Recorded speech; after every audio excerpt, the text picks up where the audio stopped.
Hi guys, welcome to our first live chat of 2023. Hope you're all okay. I just had some technical issues, so hopefully my earphones are working and everything's okay, because little gremlins were in there. Hi Karen. And we're going to be talking about I Know What You Did Last Summer from 1997.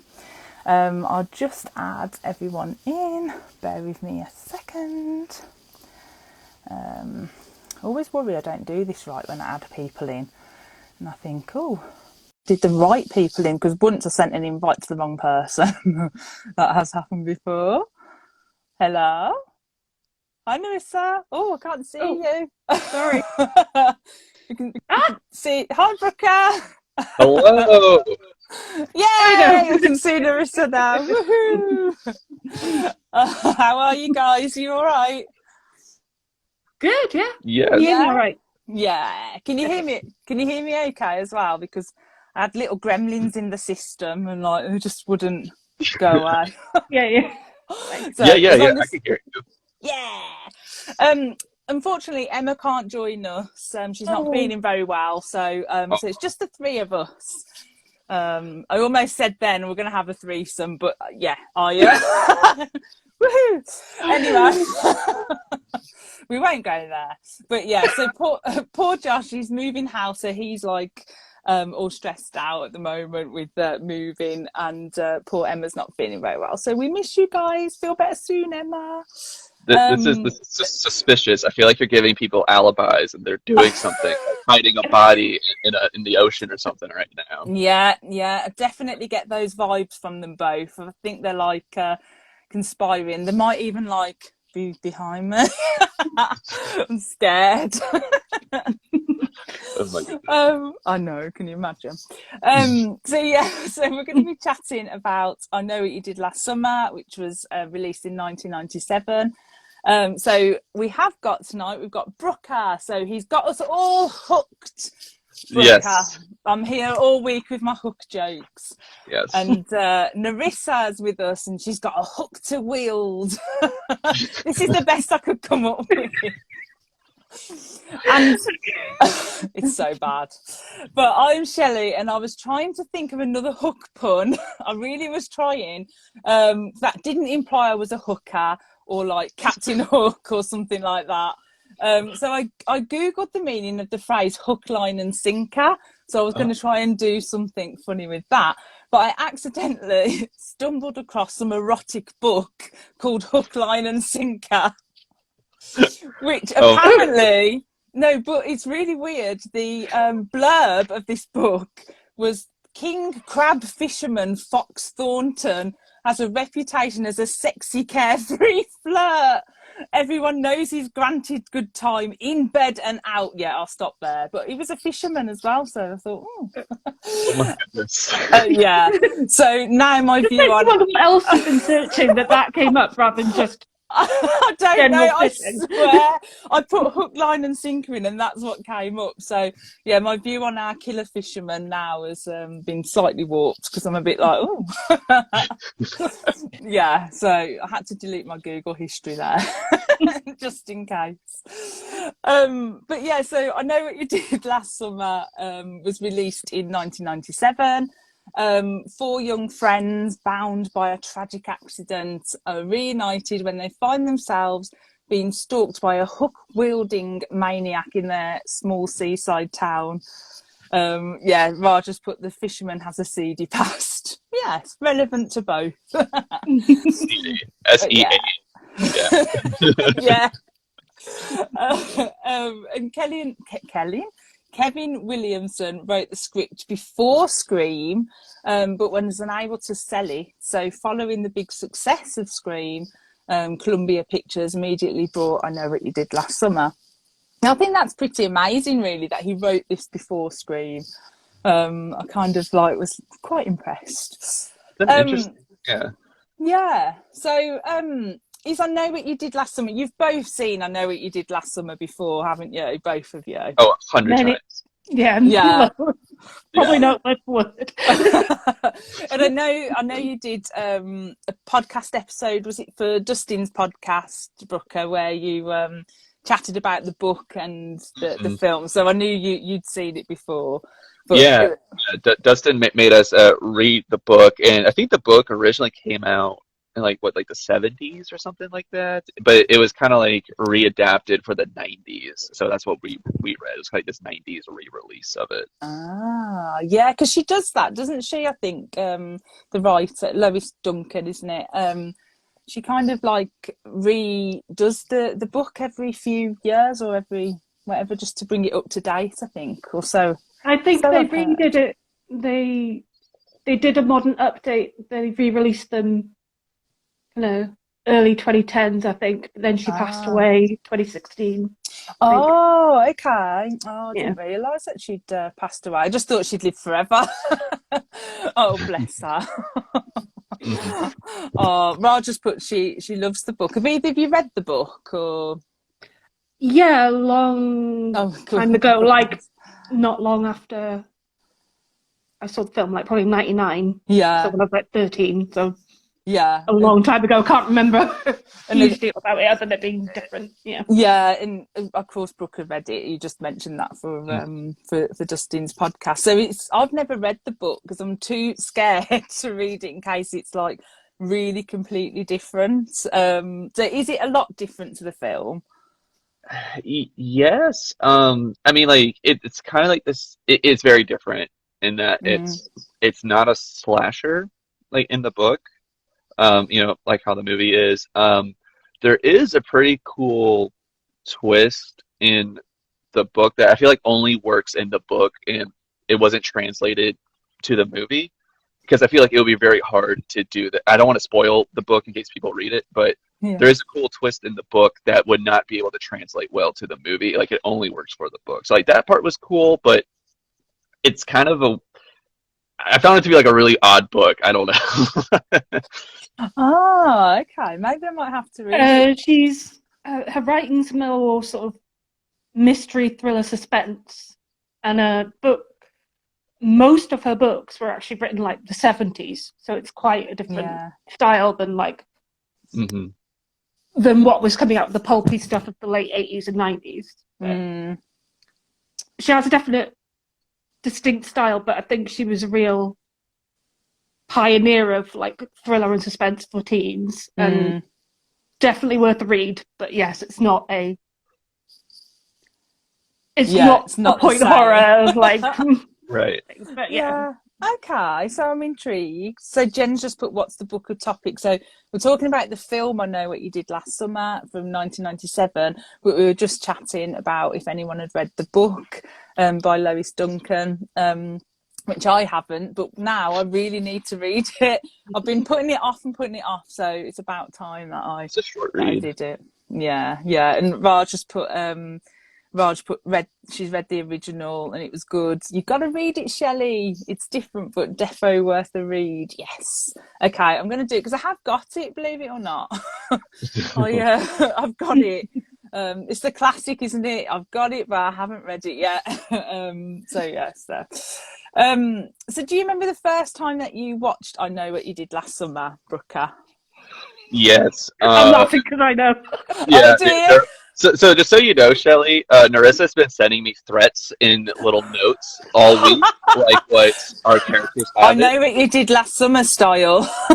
Yes, because Narissa has been threatening me about this because her and I have differing opinions on the movie. And I sent you one message. I don't know. I found all sorts of threatening things on my front porch this week, pictures of me, all sorts of creepy stuff coming from Narissa.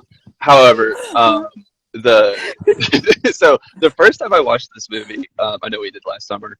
This is probably the very first horror movie I've ever seen, and it's because I was like 4 or 5 years old when I watched this. My aunt was babysitting me, and she like rented this from Blockbuster, and she was a bad babysitter and just let me watch the movie with her, and it traumatized me. This movie scared me so much as a little kid, and I was like terrified of this movie growing up, and I didn't like revisit it until like high school or maybe even college, and then I was like, okay, like this movie's fine.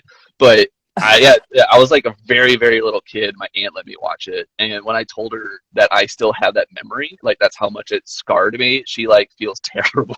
And she's Oh like, no. I can't. She's like, I can't believe I let you watch that, because she was like, I don't know, like really, she was like in her teens or whatever when she like babysat me. But Oh yeah, wow. so that's when I first watched it as a young kid. I can imagine a traumatized 4-year-old Brooker, like terrified of the hook. Oh, what a story. What a memory to have, though. That is kind of like cool in a weird way. Scary memory. Lots of therapy to unpack that. Oh, I love that. How about you, Narissa? Do you remember the first time you saw it? Yeah, it was because I think it came out Halloween '97 in the States, but I think for us it was a summer '98 release. Yes, I And think then so, yeah. this was back in the day when you had to wait quite a while for them to come out to rent. And I think I saw it like in 1999. I think I got my older sister to rent it because I was still only 13. She was Yeah. 15. So I got my sister to rent it for me because I was like, oh my God, I need to see this. It looks amazing. Yeah. And I loved it. Yeah, I don't remember. I definitely think I rented it. I don't remember seeing it at the cinema. So it definitely must have been like rented, but I don't remember the first time I saw it. Obviously, it obviously didn't make an impression on me back then for some reason. Probably because I liked a lot of blood and gore and things like that at the time. Nothing changes. But but yeah, but maybe I don't know. I just don't. I was trying to rack my brains when I first saw it, and I just couldn't tell you when it was. So obviously, over the years, it's just been added into my collection somewhere along the line. But many critics felt it was like a huge step down from like Williamson's more clever like Scream script. What are your thoughts on this? Is that accurate, or are you like, no way? What do you think, Brooker? I think that's accurate. I mean, Oh. I think you could tell he wrote this before he wrote like a more like kind of fleshed out, mature script in Scream. Uh, I don't know. I think it is a step. I like, don't get me wrong. I love this movie. Like before, I like give criticisms to it. I love this movie, but I recognize it's probably not like a good movie. But yeah, so I kind of agree with that. I think there's pacing issues, character issues. The director, I feel like, wasn't really too keen on wanting to do a horror, bloody movie. He was more just wanting to kind of do like a drama. But that's kind of my take on this, and I feel like Narissa is just warming up in the bullpen to fight me on this. Go, Narissa, go. No, I think that is fair, but I also think they're different because Scream is satirical of the Sure. horror genre, and this is just slasher. Like I don't. It isn't of the same quality, definitely not. But they are different, like completely different. I think comparing just a slasher to a satire, I don't know if it's quite level footing. But yeah, I mean, quality-wise of just general screenplay, then yeah. Oh, now who do I agree with? Do I agree with Brooker? No. I think I'm in the middle on it myself, personally. I think like Scream for me is always going to be, top league favourite. But I don't think that. Yeah, I agree with Narissa. It did have a different feel. It had different vibe. Obviously, you kind of, okay, there's a twist, but you kind of know really that it's the bloke coming back to get them. So there's not really any shock on who's doing the killing kind of thing. So yeah, for me it was. I think I'm in the middle. I'm not sure. I get that. Also, Yeah. when you say Scream, I just think I mean, obviously it was written by Kevin Williamson, but it's so ingrained as a Wes Craven thing that I kind of forget. Yeah. I mean, I know Kevin Williamson wrote it, but it's like, Mm-hmm. I don't know, mean, when it's then brought up, like, this, like, it's like, oh yeah, like, because they feel so different. well, like I will say this because like Kevin Williamson, the way that he writes characters and like dialogue specifically, I could see that like it's the same person writing both of those movies because like it's very kind of like snappy, witty, very like kind of like quick like comeback sort of like dialogue that he writes for characters, and like all of them are very like snippy with each other. So like yeah, I do see like the similarities in like that aspect of it. But Yeah. Scream kind of, and Narissa brought this up too, which is a really good point. That Scream is kind of like a deconstruction or like a satire of the genre. So like, there's a lot more like meta kind of like what seem like really smart things that the characters are saying that I Know We Did Last Summer doesn't have that advantage because it's still like aware it's a horror movie, so it's just not going to acknowledge the meta sense of it. Yeah. Yeah, I'm with you. You guys are so good. I'm just like, yeah, murderous men. You guys are like so good, but you give me like lots to think about, which is great because I need that sometimes. But yeah, yeah. So we were talking about Lois Duncan as well earlier, and apparently she was like really opposed to the novel being reworked into like a slasher film, and apparently she was like appalled about it. And obviously this was due to the fact that her youngest daughter was obviously murdered by an unknown assailant, I think in 1989 or something like that. And she said, as a mother of a murdered child, I don't find violent death something to squeal and giggle about. Which, whoopsies. But yeah, so I just found that interesting that you know, she didn't really approve of it in any sense of the word. And I know that is it Gillespie was the director. I don't know if I'm saying that right because I always get I always butcher everyone's name. I can manage Kevin Williamson, that's straightforward. Everyone else I normally butcher.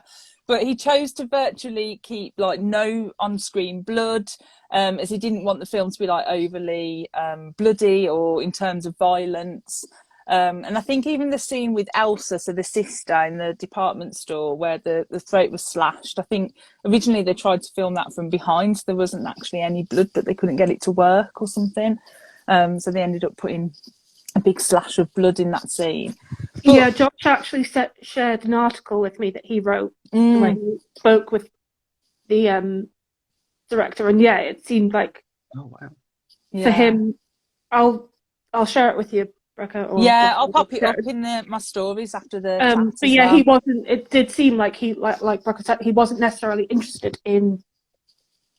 I want to make a like gory, a slasher, gory. Yeah, no. He wanted to make something a bit.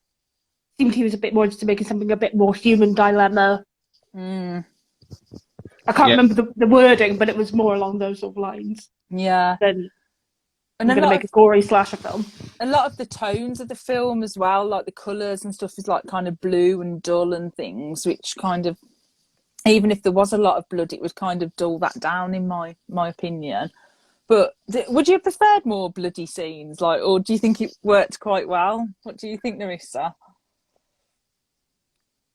Well, I saw it at the time when I was 13. It was probably prime time to see it. For me, it felt okay. Because I think that was around the time that was when all the slashers stopped having comeback. Because I think within the period of time I saw, you've read it, Scream 2, Halloween H20, and I Know What You Did Last Summer. But I don't know, by today's standards, it's probably very mild. But I think it works so okay. Yeah, I think it works. I think I remember enjoying the first time I saw it, enjoying like the tension and the like I'm on edge rather than like oh god, who's going to survive? What's going to happen? Then like Like, Yeah. if you watched like a Friday the 13th, like, oh yeah, let's just watch everyone watching for the kills, you know. Live action of me, like, die. Yeah. I think it just Oh, depends. I think, you know, I can see why. It depends what you're after from it, really. yeah. What do you think, Brooker? Would you preferred more blood and gore, or were you happy with how it was? So, I mean, like in general, like, yeah, of course, I'm gonna like what more like the more like exquisite devices, in this and everything. But I want to like piggyback off of Narissa's point because she makes a really good point, and that's about like what works for this movie. And we do get like one bloody kill with I Mm. can't remember the name of the guy, but the guy who gets it in the chin and he like drags him Is over it like that. Max? Yeah. Max, Max, yes, thank yeah. you. Max is like the bloodiest kill in this, and that was like a very like afterthought because they said like there's like no blood in this. But Mm. I mean, if we got more stuff like that, I don't know if it would make me enjoy the movie more because what works for this movie isn't necessarily the kills; it's what Narissa was getting at the tension and the Mm. stalking. Honestly, the stalking gimmick that it has with leaving the notes in the pictures and him just messing with them, I think is like the strong suit of what the movie does. So Yeah, I like him honestly, hiding in Helen's closet all night, and yeah, like Oh, when Helen dies, yeah. the awfulness of like, yeah, you only see the shadows, but it's like the horror of it. Like she's so close to so many people, Yeah. and they have it- no idea that she's there. That's just horrific and Mm. yeah, terrifying. and I think that's what the movie excels at, and I would have liked to see more of, honestly, because like on my show, I talk about like types of fears movies play off of, and this with all of that, like the stalking, is like that like loss of autonomy, like just like being able to like go about Mm. your day and do what you want without somebody violating your privacy, and I think that's Mm. what the movie should have leaned even more into because it did such a good job with that. I would have preferred more of that over more blood. Yeah. Yeah, definitely. I mean, I don't normally say no, it didn't need more blood. I'm normally like, yeah, more blood. But I definitely think more tension could have been ramped up. I mean, I love the film. Don't get me wrong, I love it, and I love the tension. But yeah, it could have been ramped up a little bit more for me, just to keep me a bit more on edge. But as well, it might be because I've seen it that many times now that I don't get that feeling that I did that I might have when I first watched it. Yeah, maybe, I don't know. Sometimes when you watch something like quite a lot, because I've seen this film like quite a lot of times over the years, so maybe it's just the tension is there and I just can't see it. I'm not sure. um but yeah, so talking about Helen then. So a lot of people, there's always a big debate about Helen, played by Sarah Michelle Gellar, Queen. But yeah, there's always a big debate on if Helen should have been a final girl. So I did kind of a poll on my Instagram stories the other day, and 83% said yeah, Helen should have been a final girl, and 17% said no.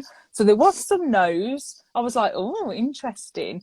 But what were your thoughts on Helen? Do you think that she should have been a final girl? I don't think she should have been. That's my opinion. I'll tell you What? why in a minute. Yes. I kind of, I feel like she deserved to be because she put up one hell of a fight, and she she was one of the most interesting characters.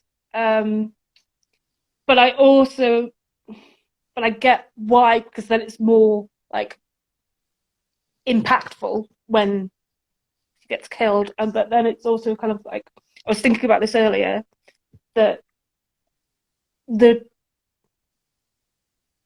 the two lesser fleshed out characters are the ones that are left at the end, and that's almost maybe that's almost like insert characters.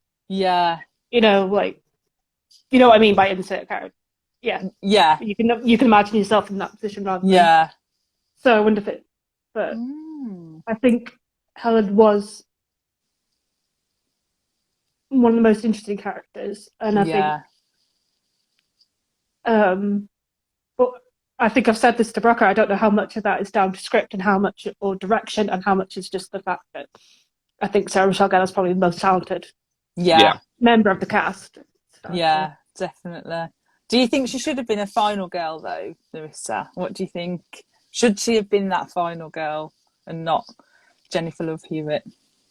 I feel like she should have been, but I understand why she wasn't. Yeah. But I think she should have been, like, How about you, Brooker? What do you think?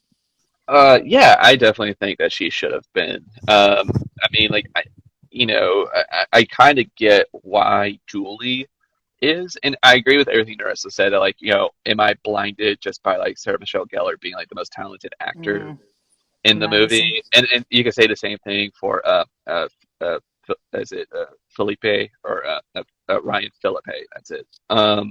You know, they're just like they're all of them are really acting circles around Freddie Prinze Jr. in this movie.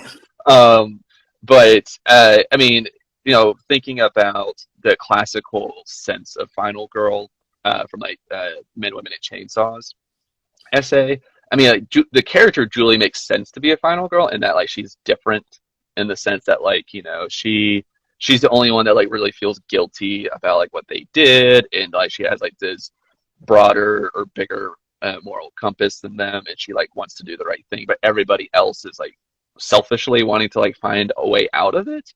So for like the classical sense, it makes sense for Julie, but like from like a performance and like how much of the movie focuses on Helen, it probably should have been Helen's story to begin with, because like so much, there's two huge moments of tension that focus on Helen in this, and it's like you're rooting for her to get out of it. So yeah, I think it should have been Helen. I also found it fascinating. I think I've probably mentioned this to you as well, Rocket. That at the end of it, when they're all like scrapping and like, oh, we're not going to do this, it's Helen that's like, fine, all right, I'll do it, and actually shoves him in the water. Yeah. Yes. Interesting. Yeah. Mm-hmm. Yeah. I don't know. I feel like she is the most interesting character. Yeah. No, I agree with that. I do agree. She's 100%. I think she's my favourite character in the movie, and yeah, and it's Sarah Michelle Gellar. I mean, just love her. But she was like kind of like a mean girl. I mean, I know it kind of changed her after all the events and stuff. She did come across a little bit, maybe not a mean girl, but maybe a bit like a little bit mean. Yeah. She's like the popular girl. She's the one that's like won all the pageants and everything. Yeah, that's it. Julie's her friend. Yeah. Yeah. So going with that theory, I kind of think, well, she didn't deserve to be a final girl. However, that sequence they gave her, that whole sequence before she dies, like they obviously, I think they promised her that because they killed her off pretty quick in Scream 2. Was this like before Scream 2 or after Scream 2? A little bit, yeah. Same year, but I think the same year. Yeah. Yeah. So, but that whole scene that they gave her, I mean, it's amazing, that whole sequence. And I think over the years, that's why people think she should be a final girl, because of that whole sequence, because that's mainly a lot of what you remember from the movie. Like if I think of, I know what you did last summer, I think of like Hooks and obviously Helen. That's what I think of. And this is going to sound wrong, Jennifer Love Hewitt's very tight clothes, which they put her in. I mean, my life, they were really tight. Yeah. Yeah, it's pretty awful how they treated her. Yeah, it was bad, yeah. But that is kind of what I think of. So yeah, I'm not sure. Over the years, I've changed my mind. I used to think she should have been final girl, but then over the years, I've gradually changed my mind. But I love her. I love Helen. I love her as a character. Was she actually mean though? I don't know. It's just the way she comes across. It's like the way what? The way she comes across, I'm guessing, is just like that typical kind of mean character. I think who was I talking to about it? Dustin, I think. And we were just saying, yeah, I do agree. She was kind of a little bit of a, she should have had the mean girl streak, but it wasn't a full mean girl streak.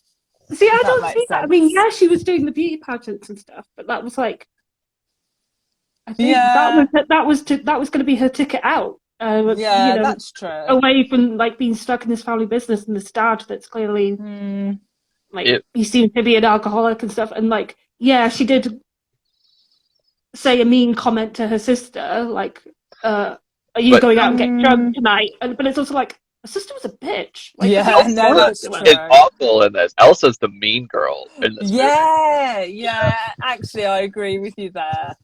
So I Maybe don't think it's I've necessarily mean. I think she's misunderstood. maybe got like some survival methods, but I think also Mm, like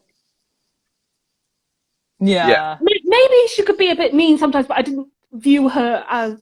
I don't see it that she was a that she mean was like a girl. mean girl. Yeah, Yeah. it's probably not the right word I'm using, but I don't know. But I can't fully explain what I mean. But I'm kind of glad because we got that whole sequence, and I just think that whole sequence is amazing.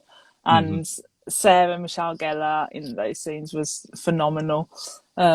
But yeah, Rogers put Helen should have been a final girl, so I'm on my own with her not being a final girl. I'm all right with that. But as I say, I've changed my mind over the years. I used to think that she should have been the final girl because basically because I never used to like Julie James's character. I just used to find her a little bit annoying, but she's grown on me as I've watched it. But did you like Jennifer Love Hewitt as Julie James? Like, did she make a good final girl? So, did you like it, Brooker? Like her, even? it's tough. I mean, like, I, I guess, like, I guess it's not that I don't like her. It's just like I wouldn't put Julie James on like a top whatever list of final Mm, girls. You know, yeah. I would be cheeky and still put Helen on that list, but I mean, and I don't blame Jennifer Love Hewitt really because I feel like the script Mm, didn't help her out a whole lot to be a fully fleshed out character because we're supposed to see this person who is like very like optimistic about the future and spunky and like excited about college, and then after the event she's like this dreary person with like bangs. But yeah. I would have appreciated if we could like kind of see her degrade into someone different. Uh, Mm, and I think like if the script allowed for her to kind of flesh those tones out a little bit more, maybe. But from what we got, I wouldn't put like Julie James by Jennifer Love Hewitt as like a top whatever final girl. mm, yeah. What do you think, Larissa? The same, really. I think she did a fine job. I think the character, there wasn't enough there. They Mm, didn't give her enough. I think she did a fine job. And yeah, if you were thinking of classic final girls, you'd forget about her. yeah. Yeah.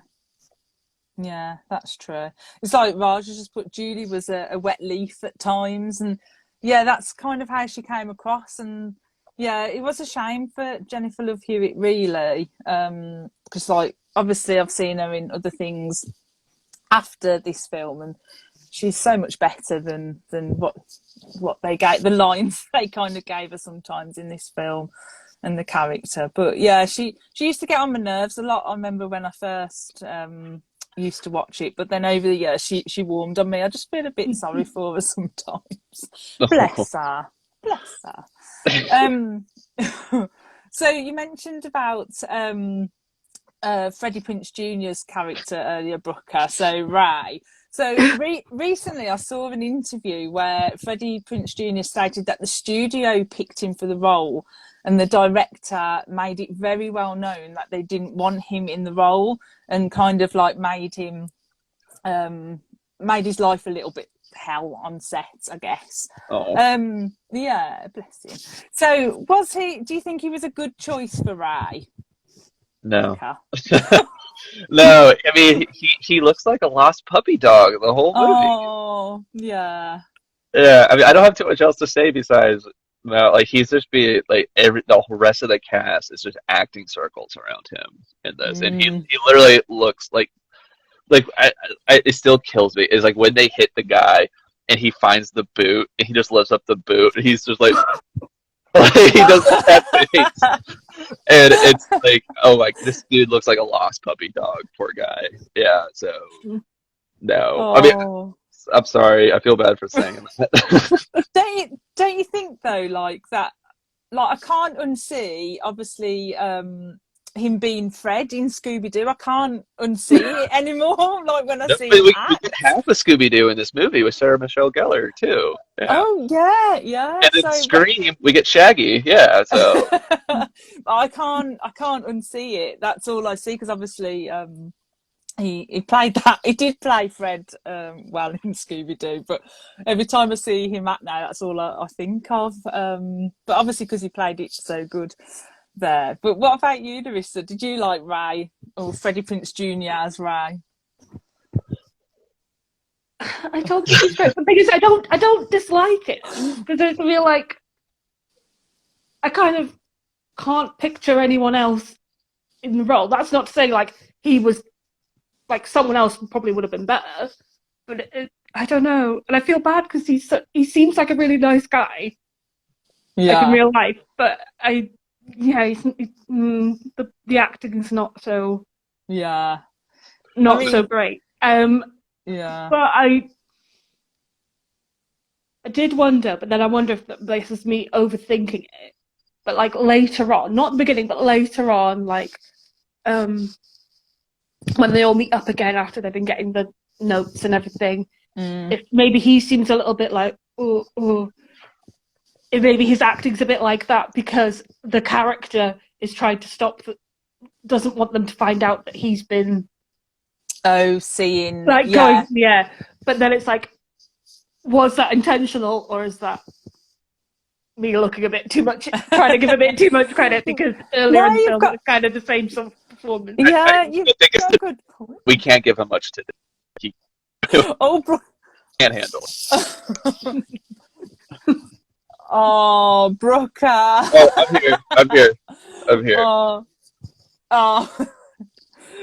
That I don't was, know. I just have affection for it, like the cast as it is, but like, yeah, someone else, like, yeah, it wasn't a good performance, but I can't. oh. I have affection for it, and I can't. Yeah, Yeah. kind of feel like you take him away, it's not the same. Well, I did a little poll again in my stories on Instagram, and I asked, was Freddie Prinze Jr. a good pick for Ray? And you mustn't have seen these polls because I got 100% yes on that What? poll. Yeah. I was like, ooh, controversial. Oh my goodness. Because yeah, 100% yes. I was like, when I went back on to check the results, I was like, whoa, I didn't expect that. That was shocking, but We're just harsh, Brooker. That's it.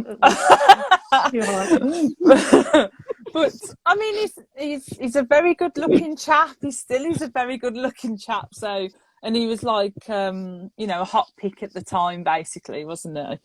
But who would you, if you could recast Ray, who would you pick? What from that time though? Yeah, from that time. Think about that time. Gosh, Is that think hard? of 90s actors.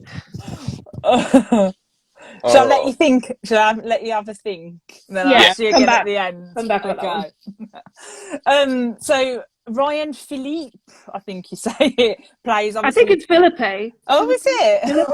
Philippe. Ryan Philippe. Oh, I think okay. Philippe is how it's. I don't know.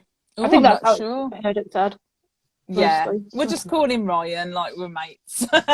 yeah. So he plays like bad boy Barry. And originally the director apparently was looking for someone taller, but Reese Witherspoon kind of stepped in and put him forward, apparently. Because apparently she turned down a role in the movie. So I wonder whether that might have been Helen, maybe. I don't know, it could have been either. But what were your thoughts on Barry? Did you like Barry? I know he's meant to be bad, but sometimes we like a Right. bad boy. Yeah. What do you reckon, Brooker? I kind of liked Barry. I mean, like, I know he's like a jerk in this and everything, especially like when he goes and chokes Julie and Freddie Prinze just stands there and watches it. But Well, um, I like Yeah, he his really doesn't do much to doesn't protect do his anything. girlfriend, does he? It's like, not at all. oh, Barry. Yeah. But Barry, I liked Barry because he felt like the most complex character. Like he has so much anger and he like he projects it so well. And like he's like trying to do the right thing when like he gets like mixed up in everything, but like he just like can't get over his own like ego or just like anger issues that he has. Like I don't know, I appreciated his like he was kind of overacting, but like I don't know, I liked it for whatever reason. So I enjoyed the performance from Barry, not necessarily his actions, like him choking Julie. Yeah, yeah, no, definitely. What about you, Narissa? Were you a fan of Big Bag Barry? Big Really, I wouldn't want to hang out with him as a person, but like I think the performance was good. Like, and I think they really managed to bring like things about his character to the screen, like without overtly. You know, like when Helen and Julie go to his house and he's standing out there and he's just blatantly drinking at the house. Like in Britain, like fine, but obviously in America the drinking age is 21, so just blazingly drinking at home.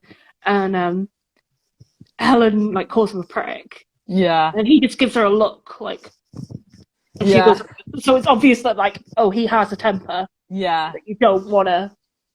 Don't want to mess with. Don't want to like. Yeah, and annoy it's him. like, and like, yeah, as Brecca was saying, like the ego, like what leads to the crash is Julie makes a snarky comment, so he's like, "Oh, well, fuck you," and like turns the music Yeah. up. Yeah, interesting, and yeah, he's like the catalyst. Yeah, I think the two, Helen and Barry, are definitely the more developed characters. You feel watching it, and you can get to know more about them. Yeah. Then Ray and Julie, like, just I was like, yeah, couldn't really tell you about them as people, but yeah. Yeah. I think he was a good pick. I think our mate Ryan was a good pick for Barry. I couldn't imagine anyone else playing that role because he did play it well. Yeah, he had the cocky arrogance. Yeah.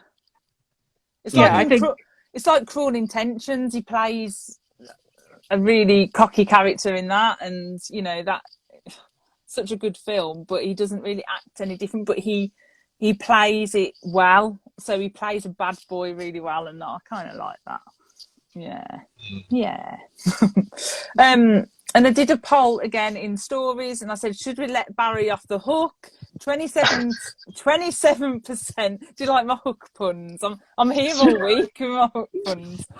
So should we let him off the hook? 27% said no, and 73% he said he got what he deserved.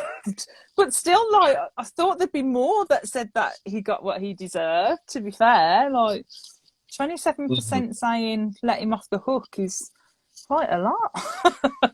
Interesting. Yeah. Sorry. Can I say, I've been over here trying to look up actors to replace to be Ray, and I think I got a good for this. God. It's the 1990s. He did another cult classic favorite horror movie in the 90s. I know that he was like a heartthrob to some people, I believe. Let's put in Josh Hartnett in for Ray. Yes.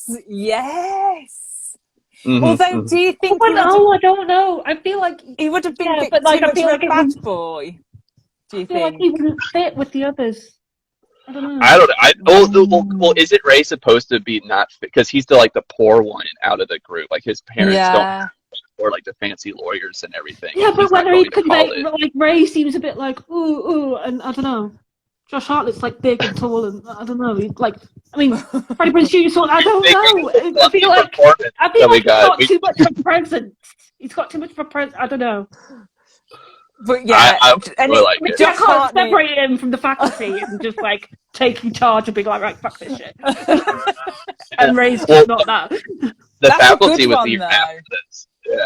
Yeah. I was thinking like him or like Ryder Strong from Boy Meets World, who plays Sean. Because like he was like another like TV actor that was these other TV actors at the time. So I don't know, but. Yeah. Oh no, Josh Hartnett. I wouldn't have mind seeing Josh Hartnett because Josh Hartnett. But yeah, Harrison, she approves of Josh Hartnett and everything. Yes. Yes. Yeah. Definitely. Oh yeah, Marge just put, oh my god, yes, Josh Hartnett. Oh yeah. Can you imagine? Imagine the poster, like, with them, like, moody pictures and then Josh Hartnett's on there. Just get a bunch Oh, of good-looking people, you know, and not that for Pretty Prince is handsome. Like let's not neglect that, but like put in like yeah. moody Josh Hartnett and um, Oh. Jennifer Love Hewitt, Sarah Michelle. Yeah, it would have been great. It would have been great. Oh. And Nerissa's like, I'm so torn because I love Josh Hartnett and I think it'd be great. I don't know. You probably would say it would just be so different. I don't know. it would be so different. It would be. But maybe. Well, they would have some acting. Sorry, Yeah. Junior. He would have brought more to the role.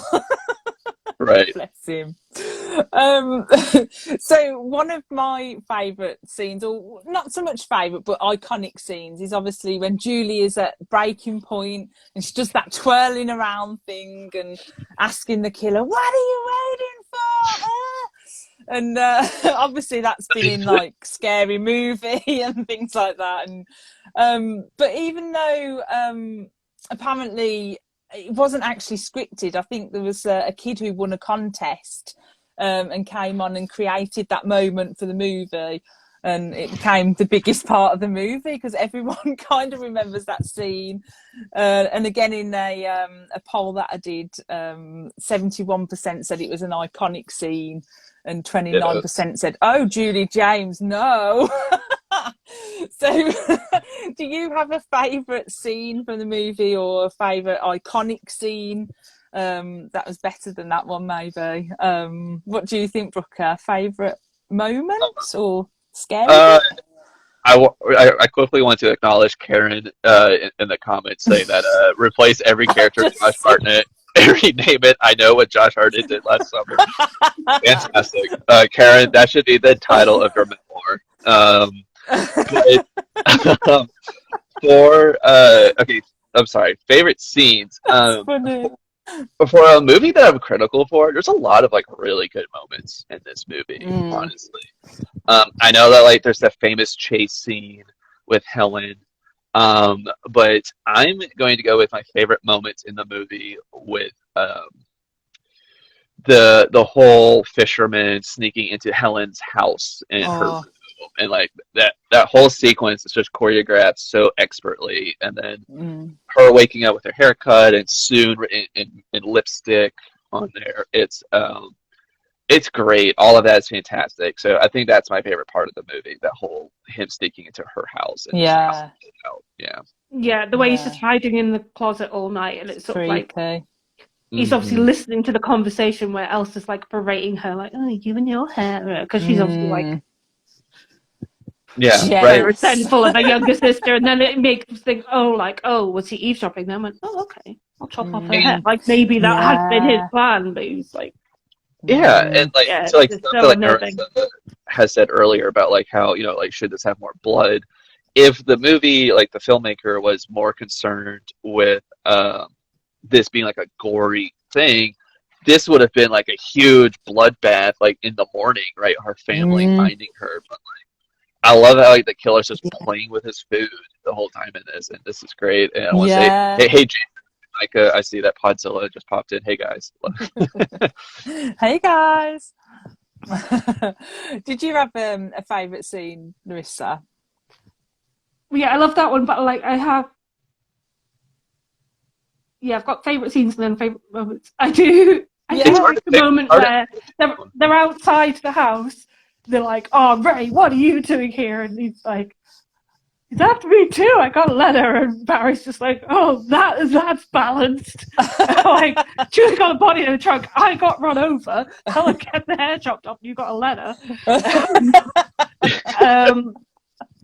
The whole thing in like, that like bracket in Helen's house. I don't know. There's so many. I think I see it as more daft now because it wasn't until recent years that I was sort of like, Julie, just jump off the boat. But the whole thing of like hiding on the boat and all the ice, like going in, like shoving the ice. I don't know. There's quite a few scenes that I like. I don't know. It's hard to pick. I love a lot of it. I don't know. And I love that. I had them in my head and now they're gone. I loved that story you shared on Instagram with me, Larissa, where you put the Fratelli's music over the top of the ending. Yeah, there was a time I was watching it. I don't know. I think I just realised, like, oh yeah, you really should have just jumped off. But I don't know. It just seemed so. Started seeing it as being really daft, and I don't know what it was. But I was just like, that music would just fit. Yeah. So the And- Fratellis from the Goonies are talking about, not just not the how- band. I don't know. Yeah. But It did fit really well. Like when you shared that, it fitted like just spot on. I was laughing for ages about that. It was funny, brilliant, genius. I think one of my favourite scenes is that obviously when the initial hit and run kind of thing. I just love that the whole setup. Obviously with Barry like leaning out the sunroof and the whole way it all happened so quick. yeah, I think it happened more. It was more believable than in so many things where you see like them just like, but like he had a whole bottle of alcohol just like dropped. Like it would make sense for you to be like, oh Jesus, what the fuck? Yeah, and then obviously the blood on him and stuff. I just it would make more sense for him to lose control of the car. Yeah, with that happening. Yeah. So I appreciate that. Yeah, I thought that whole scene was just done really well. It was, and it has like one of my favorite like shots in the movie, Shelley, because it's like after they've hit and the car is stopped, and we get this really awesome crane shot from like, and we follow Barry go from like, still sticking out of the sunroof to like back into the car, and it was like a really cool like little flare that I wish we got more of throughout the movie. Yeah, they're really cool. Yeah, that was cool. I just think that whole thing was good. That is something I do like, the cinematography. This film. Yeah, that's what I mean. Like I liked the dullness of the colours and things like that, and the way they use like those bluey kind of tones and for the dark scenes and that. And I enjoyed that, and that carried on into the posters as well, which I liked. But then like you got the muggy summerness when they go out to see the Van Hecht character. Yes, you feel like the muggy oppressive heat of just like. Yeah, I don't know. I feel added to like what they're probably feeling, because it's like it was quite a contrast to the blues, but I think all that is right, because it's like when Anne Heche is chopping that fish, and it's like you can almost smell it from the screen just with the way they've done like what you're saying, Larissa, the way they've done the lighting and the mugginess of it. You can almost just smell the putrid smell of it. Yeah, it's very clever, very clever. But yeah, I think that was my favourite scene until Ray comes along and holds that welly up and goes, but anyway. up until that point. So do you think that so obviously we got like we just talked about the final sequence on the boat, which Larissa was a genius and put that music over, but yeah, apparently it was shot on like this water-powered vessel on Cape Fear River, which proved difficult for the actors and the crew. And according to Gillespie, the filmmakers nearly lost the boat while attempting to dock it due to the volatile waters. Can you imagine?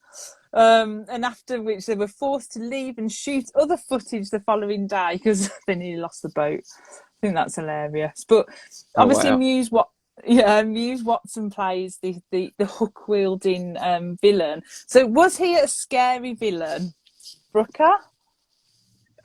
I think he was until the reveal. Like, he was much scarier when he was like this in the shadows kind of figure, just like toying with them. I thought that's when he was scary. And then once he was revealed, there'd be like this fisherman. I don't know. I wasn't like as scared of him in like the final act of the movie as I was the rest of it. Yeah, that's true. Because it, as we always say, it's like the unseen is more scary than the scene sometimes, isn't it? What about you, Narissa? Did you find him scary? Not really. I mean, earlier on, like was Brooker was saying, on the boat, I don't know. Yeah. I still wonder why Julie trusted this random man to get on the boat now. Like, get on the boat now. She panicked. Like, yeah. But, Yeah, that's true. She did just go quite I freely don't, onto that boat. She didn't think about it, did she, really? she was in distress. Right. Yeah. Um, Yeah, she was in I don't know. distress, thinking Um, that Ray was after her, wasn't she? Oh dear. yeah, I No, think once he's we can revealed and only just put on the wish. boat, it's just a bit more. I don't know. Can, Mm. Like I, I also want to say that like it's dangerous, really but doesn't feel as scary. I don't know. right. Yeah. I don't know. I wanted to say like a I weird don't think. detail during the reveal on the boat is that like when she's in his like captain's quarters or whatever, there's like pictures of them from that day. Mm. And it's like, when did he have time to get these developed? That's so true. Yeah. When did he have time? He must have had like a contact at the local film developers. Yeah. Rush job, 2 hours. So talking about that, did you notice anything new on the rewatch like this time round, Brooker? Did you To be notice honest, anything new? I want to hear what Narissa has to say about this first because I'm curious to see. Okay. I'm anxious to see what she has to say. So, Narissa, you want to go first for this one? Did you notice anything new? Am I being asked a trick question? It's just like, I'm Marissa's really like, I'm just curious. curious. No, I'm just toying with you, like you've been toying with me. Yeah, no, I'm just kidding. No, no. On this rewatch, I didn't really notice anything different, but um, like 'cause I rewatched this like a couple years ago, for, like the first time in a really long time, and I'll say like not necessarily like a detail, but like a theory I have about this movie is that because like you know how like the movie starts with them on the beach and they're telling the story about like the hook man or whatever that like comes to like Lover's Lane and gets people because it feels very much like a folk lore or like an urban legend kind of thing. Yeah. And my theory is that they conjured the hook man just by talking about the urban legend on the beach because it's like just a few sequences later after they tell the story is when the hookman intersects into their lives. So I feel like they like conjured this on themselves with like this supernatural urban story that they retold. yeah. So that's like my like theory about it. So it's not necessarily like a detail I picked up, but I was like, oh, it's like interesting. They tell that story and then they meet the hookman like immediately afterwards. So like that's kind of like what I picked up. Mm, yeah. Or was he like, could he hear them on that beach, like talking about that? So that's why you chose the hook? Oh, Is like, maybe. I don't know, it might be a really dumb thing to say, but do you know what I mean? Because they were quite far away from where they hit him. I think maybe. I yeah. don't know. What about? Did you notice anything new, Narissa? I noticed something new this time around that I'd never noticed before. What? You go for you go Okay, for so I'll go I don't think I first. do. Right, so you know when Julie finds you two are gonna say, Shelley, we knew this already, but I didn't notice it before. So when Julie finds Max's body in the trunk of a car, there's like a blue and white truck that drives past and like honks the horn at her. So then later on, I think it's like after Barry's death, when we've got the whole Helen sequence, and Helen is driving home and she's in the cop car, they kind of stop at the alley because the fisherman is seen in the alley blocking the way, and it's the same blue and white truck. So that means the fisherman was following Julie that day and explains how he had time to remove the body and the crabs from the trunk before Barry and Helen got back to the car. And I'd never noticed that before. It was always a plot hole for me, like Max's body being moved from that trunk, and now it all makes sense. Well, I I was figured like, he must have been following her close by, but I didn't make the connection of the yeah, two. I Same wasn't till Yeah. this time I just noticed it, and I thought, No, that's good. oh, I've never noticed that actually. That's a good find. yeah. I was like, oh, plot hole solved. I don't know why I noticed it more this time than before. I think because I was making some notes, I was watching it obviously to do some questions for the chat, and I think I just wrote plot hole Max's body, And then later on, I was like, oh, scrub that out. I've just solved my own riddle. Yeah, so yeah, that was one of the new things that I noticed. But did you like the ending of the film? Like overall, like the ending, was it a good, satisfying ending for you? Even with like that little twist at the end when she's in the showers and stuff like that. What did you think, Brooker? The how like they kind of like wrap things up with like the cop being like, "Is there any reason why he would want to go after y'all?" And like Freddie Prinze and Julie kind of just like look at each other like, "Oh, it beats me." I don't know. I was like, "Oh my No. I was like, that's so corny." But I don't know, the ending with him jumping out of the shower or whatever. That's like I don't know. That's like kind of like a fun little way to end the slasher movie.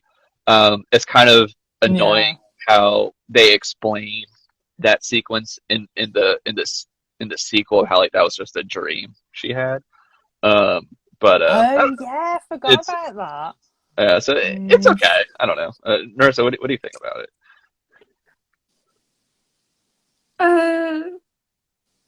Fine, really. I think like it's a fun kind of Fun ending.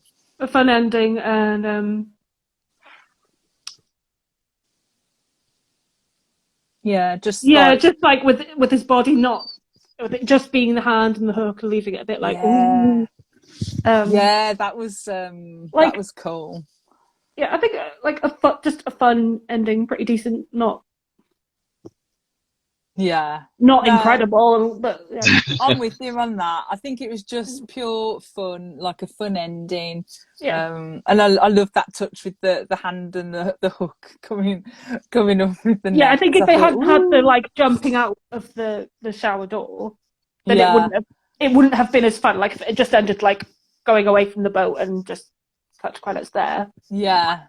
It wouldn't have been as fun an ending, but would it have been better if the movie just ended on her either getting that note or seeing like in the steam, "I still know," but not have to jump out? Just her just getting a note saying, "I still know," and ending the movie there. Would that have been better? maybe I think, but you'd have to have the same music. I think you'd have to have the same music cue. Yeah. Yeah. Oh, yes, Yeah, yes. I could have just gone with the steam writing. I mean, that would have scared me enough. I think it would have been fine. But I don't like You jump could even have it scares. that there was just like a noise, and like after she saw that "I still know," she just whipped her head round, but you didn't. Yeah, and you didn't see it. Yeah, that would have been cool. Mm. But I Yeah, think you'd need the definitely. same music cue. That was something I think the soundtrack was. Soundtrack. Yeah. Oh my God, yes. Thank you, Narissa. The soundtrack, I totally forgot to say that. The soundtrack is so good. And Yeah. the opening credit sequence with Summer Breeze by Typo Negative. Oh, it's so good. I love it. Yeah. It was a good soundtrack. I do remember having the Yeah, I remember soundtrack. like the first time I saw the film, it's like just having. It can make such a big difference when you have such a good soundtrack over like opening credits, because it just like pulls you in, like, right, I'm in. It Yeah. like, gets you in the atmosphere, and I think like the opening is shot so well. Like I said, I love all the cinematography of it, and I think, and like, cool. oh, I'm excited to watch this film now, and then Right. Yeah. having it going out on a great song, it can really like be like, okay, I had a fun time. Yeah. I think. Yeah. I don't know if I'm articulating it well, but it made it. No, you are, because that Cooler Shaker song at the end, the Cooler Shaker song, like Hush, she's just like, I mean, I was at the time, I was a huge fan of Cooler Shaker, and that was just like the perfect end song. But it's like just bam, straight in your face kind of thing. I loved it, brilliant. And Melina's absolutely loved the soundtrack. So yeah, I remember having the soundtrack, and even now it's just so cool. Because I think on the whole, like, I love the film, but I can appreciate from a critical standpoint that it's not a great film. But I think the past, like when I've watched it in more recent years, because I think the past few years I hadn't seen it for a long time. I watched it loads in my teens, and then didn't see it again for ages, and then the past few years I've seen it quite a few times. what I've had more appreciation for is the effort that went into the production. Like the set design, like in Helen's room, you see everything. Like she had the pom-poms and the ice skates. You can see like that she had this really full life, and now she's just stuck in this family business that she hated, and like how like she's like a lot more clumsy now, where she had like when she's like dropping things when she's putting stock out and stuff. And like I thought the family store, that was a brilliant design as well, because that really reminded me, like I grew up in a small town, not a small fishing village, but like a small an agricultural town, and you did have stores like that where it sold a bit of everything. And then it really reminded me, and you'd go upstairs and there'd be like the furniture bit, and then we had the post office up there. It just really reminded me of, it felt very accurate to what you find in that sort of place. And just things like the hospital being a bit drab. I just the way that it was, the way that they did it was clever. Yeah, I think like, the production design, and it showed the difference between like, you know, Barry's house and like there's clearly a disparity in this town of wealth. And I don't I've lost my train of thought, but like I feel like the production design, there was a lot of effort put in there. I know it's a completely different film and not the same, but I liked how they did something similar in Wild Things, where you've got like the rich side of the town and then like the poor side of the town, and the way that they clash. And it's kind of like that in I Know What You Did Last Summer. You've got this kind of clash and mixing. I get exactly what you mean, Narissa. Like I just do think they did it really, really well. And like I think Sarah Michelle Gellar did a good job of going from like this like really confident to sort of like a bit like jumpy and hypervigilant, and obviously Julie goes from being like, oh right, to then like greasy, bags under her eyes. Which is just like, you got through your first year of college. You should standard. Your soul should be crushed right now. Have either of you seen the Prime TV series? No, I have no interest in that. It looked like it was aggressively not for me.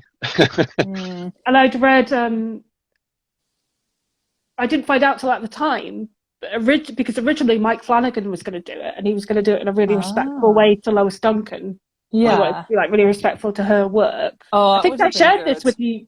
It was a long time ago. I've shared a lot of articles with you. I love that. Yeah, that would have been good. And he was going to do it, but then someone else took over, and I just heard it was terrible. I just didn't have... if it had been Mike Flanagan, then I would have. But like, I think Josh might have tried to watch it or started watching it, and I'm sure it was Josh who said to me, he said, no, Shelley, don't do it, it's bad. And I haven't heard good things about it, so I've never bumped it up the list, so to speak. But I'm intrigued to like just see what they did with it, or how they like got everything so wrong that people slated it. Things like that. It seems like it was in name only, like I mean, like I could maybe someone died, cover it up, and then like I mean, I could kind of see this working as a TV show, because it's kind of like Pretty Little Liars, sort of like, you know, like there's like this event that they're all having to keep hush hush, but then there's like this whodunit kind of aspect in each episode. You're like getting like more and more clues as to like who's them or whatever. But the trailers just didn't entice me at all. No. Maybe I might give it a go, and then I'll let you both know like how I get on with it. And I'll be like, oh no, it's so bad. Shelley, you got to do a whole like series of you doing like a commentary, like you watching it and like your like live reactions to it. Can you imagine? I'll be like, I can't deal with it anymore. I'm not getting to the end. Yeah, you gotta do these watch-alongs. Yeah. Yeah, maybe I might have to do that just to see. But I'm just intrigued just to see what they did with it more than anything. Right. And you've seen have you both seen the sequel to I Know What You Did Last Summer? Yeah. Nerissa's laughing. I haven't seen it in a long time, but I've seen it quite a few times, and it's. I don't remember. I've seen Well, I it. remember whenever I saw, like, the first time I saw Gossip Girl and the dad in Gossip Girl, I could just only think, Ben's son, Will Bedford, Ben's son, because it's the same guy. It's I just never like picked that. Yeah. Yeah. And I think this, and I feel like one of the Final Destination definitely took the sunbed thing from the. I still don't even know that did the sunbed thing first. that was such a Or you think she's going to get trapped in the sunbed, or she does get trapped in the sunbed. yeah. And speaking of like, I don't remember loads. I remember there's something in the tumble dryer, but it's just Brandy's sneakers. well, like I have a lot of rain, and like they're they're stuck on an island for spring. No, it's not even spring break. It's summer break. Yeah. But yeah, I've rewatched that movie a few times, like semi recently. It's not a good movie, but it's a great movie to get drunk to. It's fun. It's bad, but it's fun. So do you play a drinking game while you're watching it? Yeah. But so like I think this like a question you brought up, Shelley, about like the blood and everything. I think the sequel is like a really good answer to that because like the sequel is bloodier, but it's not good because it doesn't. Yeah, the sequel is an 18 here, whereas the first one was a 15. Yeah, it doesn't lean at all into like the mystery notes and the stalking or whatever, and like you kind of be like, oh, so like the movie was actually like really good with like the stalking stuff, and that. And also like I know like we've been picking fun at Freddie Prinze Jr., but like he's on a bus for like 80 minutes in that movie. don't stick Freddie Prinze Jr. on a bus. What? Do you know what? Why have I blocked this sequel out of my memory?